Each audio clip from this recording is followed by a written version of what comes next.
دماغ معاف ہو گیا تھا۔ اس کی آنکھوں کے سامنے تاریکی کی چادر پھیلنے لگی، اس کے منہ سے آخری سسکی نکلی اور پھر اس کا ذہن مکمل طور پر تاریکی میں ڈوب گیا۔ صبح 6 بجے بارش بند ہو گئی۔ مریم لحاف میں دبکی دیر سے جاگ رہی تھی۔ اس کے ساتھ لپٹی ہوئی رضیہ گہری نیند میں تھی۔ تقریباً 2 گھنٹے پہلے مریم بھی گہری نیند سو رہی تھی کہ اچانک ہی اس کی آنکھ کھل گئی۔ وہ سمجھ نہ سکی کہ اس کی آنکھ کیوں کھلی تھی، لیکن دماغ میں سنسناہٹ تھی۔ ایک انجانا سا خوف تھا جس نے اسے اپنی لپیٹ میں لے لیا تھا۔ وہ اس خوف کی وجہ بھی نہیں سمجھ سکی تھی۔ پہلے تو اس پر کبھی ایسی کیفیت طاری نہیں ہوئی تھی۔ باہر بارش ہو رہی تھی، بادلوں کی گھن گرج اور بجلی کی کڑک سنائی دے رہی تھی۔ ایک مرتبہ تو بجلی اس زور سے کڑکی کہ وہ کانپ کر رہ گئی۔ اسے یوں لگا کہ جیسے بجلی اس کے آشیانے پر گری ہو۔ اس نے سہم کر سوئی ہوئی رضیہ کو اپنے ساتھ لپٹا لیا۔ اس وقت 4 بجے تھے۔ مریم نے دوبارہ سونے کی کوشش کی تھی مگر کامیاب نہیں ہو سکی۔ وہ اپنے بستر پر لیٹی چھت کو گھورتی رہی۔ اس کے ذہن میں عجیب و غریب قسم کے خیالات آ رہے تھے۔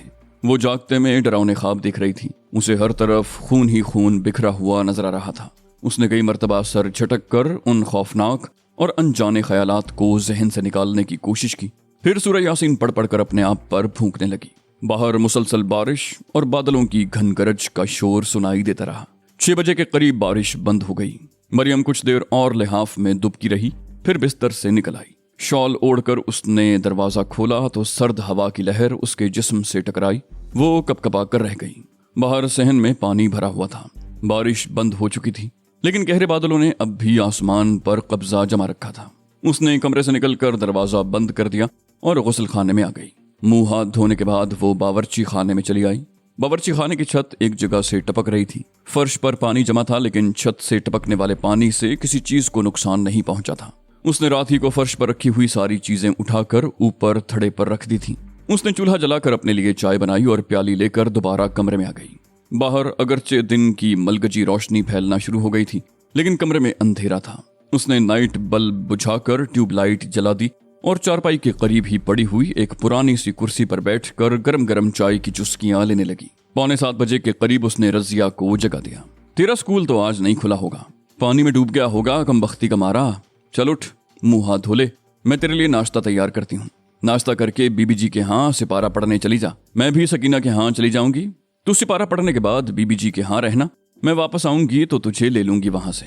رضیہ سردی میں کپ کپاتی ہوئی منہ ہاتھ دھونے غسل خانے میں چلی گئی اور مریم باورچی خانے میں آ کر ناشتہ تیار کرنے لگی۔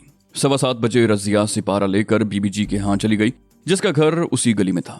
مریم نے مکان کو تالا لگایا اور چابیوں کا گچھا اوڑھنی کے پلو سے باندھتی ہوئی سکینہ کے مکان کی طرف چل پڑی۔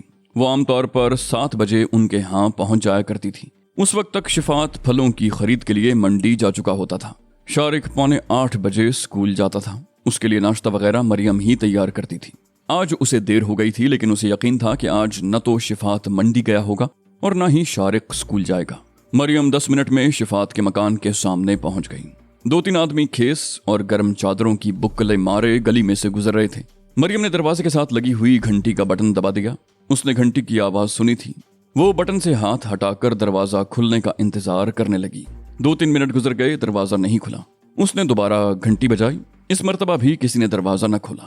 تیسری مرتبہ گھنٹی بجانے پر دروازہ نہیں کھلا تو اس نے دروازہ کھٹکھٹانے کے لیے زور سے ہاتھ مارا۔ ہاتھ پڑتے ہی دروازہ کھل گیا۔ مریم حیران سی رہ گئی۔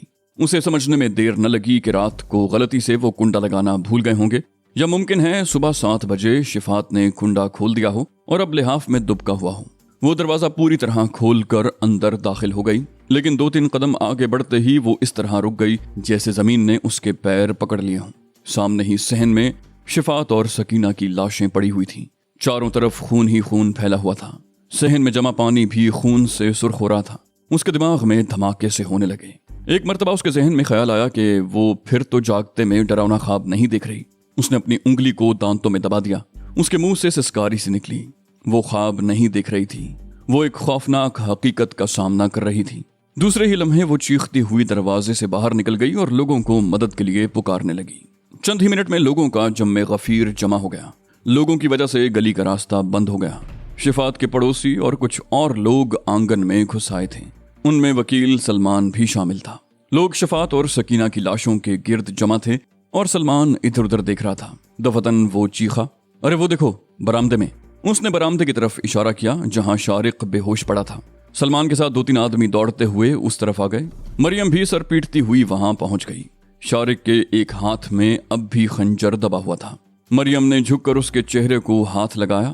اس کا خون آلود لباس دیکھ کر مریم سمجھی تھی کہ وہ بھی ختم ہو چکا ہے، مگر وہ زندہ تھا اور اس کا جسم تیز بخار میں پھنک رہا تھا۔